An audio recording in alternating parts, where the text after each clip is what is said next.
আমাদের ধর্মের নাম, সকলে বলেন আমাদের ধর্মের নাম ইসলাম। ইন্নাদ্দিনা ইনদাল্লাহিল ইসলাম। ইসলাম আসার পর দুনিয়াতে যত ধর্ম আছে, আল্লাহ তাআলার কাছে সবচাইতে দামি ধর্মের নাম হচ্ছে কি বলেন? সবচাইতে দামি ধর্মের নাম হচ্ছে ইসলাম। এটা স্বাভাবিক। হিন্দুরা হিন্দুদের ধর্ম পালন করবে, খ্রিস্টানরা খ্রিস্টানদের ধর্ম পালন করবে, ইহুদিরা ইহুদের ধর্ম পালন করবে, এইটা তাদের অধিকার। আমরা ইহুদিকেও বাধা দেই না, খ্রিস্টানদেরকেও বাধা দেই না, হিন্দুদেরকেও বাধা দেই না। তো এখানে প্রশ্ন, এখন আমাদের মুসলমানদেরকে বাধা দেওয়া হয় কিনা আপনারা বলেন? হিন্দুরা আমাদেরকে বাধা দেয় কিনা আপনারা বলেন? ভারত আমাদের পাশেই দেশ, এই ভারত আমাদের মুসলমানদের উপর আক্রমণ করে, কি বলেন? ভারত আমাদের মুসলমানদের উপর আক্রমণ করে না? ভারত আমাদের বাংলাদেশের বিরুদ্ধে বলে এটা না, ভারত আমাদের মুসলমানদের বিরুদ্ধেও বলে। আমরা বলি দুনিয়াতে এসেছি আল্লাহর গোলামি করার জন্য, আর কারো গোলামি করার জন্য এসেছি? কি বলেন? দুনিয়াতে আসলাম কার গোলামি করার জন্য? দুনিয়াতে আসলাম আল্লাহ তাআলার গোলামি করার জন্য। আমরা ভারতকে ভয় করি না। ভারতের 130 কোটি হিন্দুদের সাথে মোকাবেলা করার জন্য আমাদের বাংলাদেশের 20 কোটি মুসলমানই যথেষ্ট। কথা বলেন ঠিক কিনা? আমরা ভয় পাই? ভয় পাই কাকে বলেন? একমাত্র আল্লাহ তাআলা ছাড়া পৃথিবীর দ্বিতীয় কাউকে আমরা ভয় করি না। ভারতের মোদী সরকার সবসময় আমাদের দেশের বিরুদ্ধে বলে এটা না, আমাদের ইসলামের বিরুদ্ধে বলে। ভারত অনেক মসজিদ ভেঙ্গে মন্দির বানিয়েছে, তারা অনেক মাদ্রাসা তালা দিয়ে মন্দির বানিয়েছে। আমরাও তো পারতাম যে আমাদের বাংলাদেশে যত হিন্দু ছিল আমরা তাদেরকে তাড়িয়ে দিয়ে, আমরাও তো পারতাম আমাদের বাংলাদেশের যত হিন্দু আছে তাদের মন্দির ভেঙ্গে আমরা মসজিদ বানাইতে। কিন্তু আমরা এটা করেছি? কি বলেন?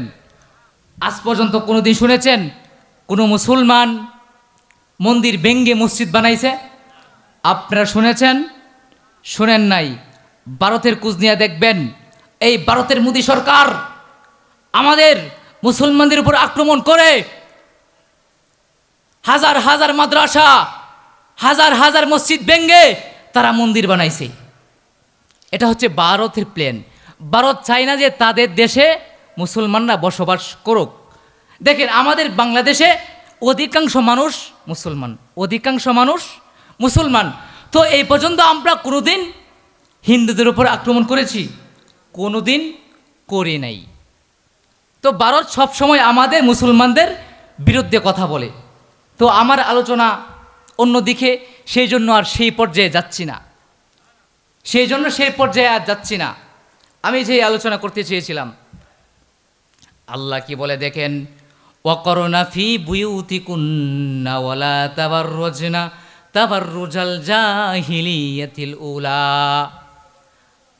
আমার আল্লাহ বলেন, এই মেয়েরা তোমরা জাহিলি যুগের মেয়েদের মতো চলাফেরা করিও না। কার মতো? তোমরা জাহিলি যুগের মেয়েদের মতো চলাফেরা করিও না।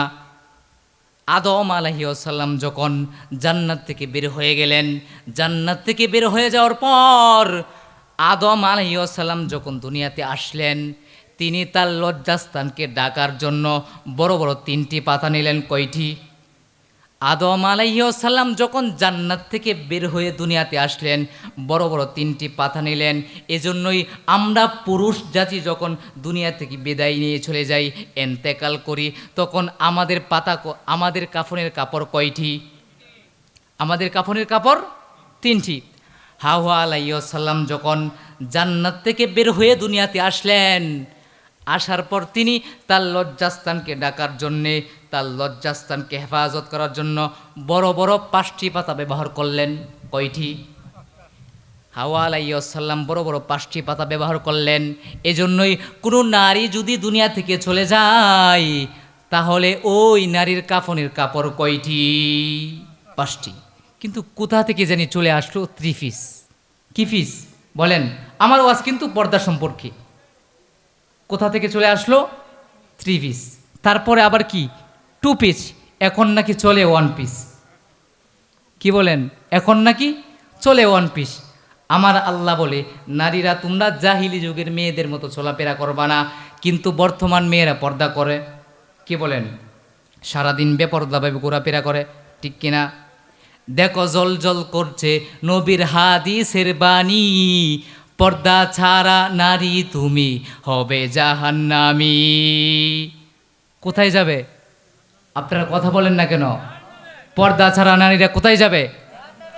দেখো জল জল করছে নবীর হাদিসের বাণী, পর্দা ছাড়া নারী তুমি হবে জাহান্নামী। কিছু মেয়ে প্রেম করিতে পার্কে চলে যায়, চিনতে যাতে না পারে তাই বুরকা পরে গায়। আছে না নাই? আপনাদের এলাকার মধ্যে নাই গিয়া?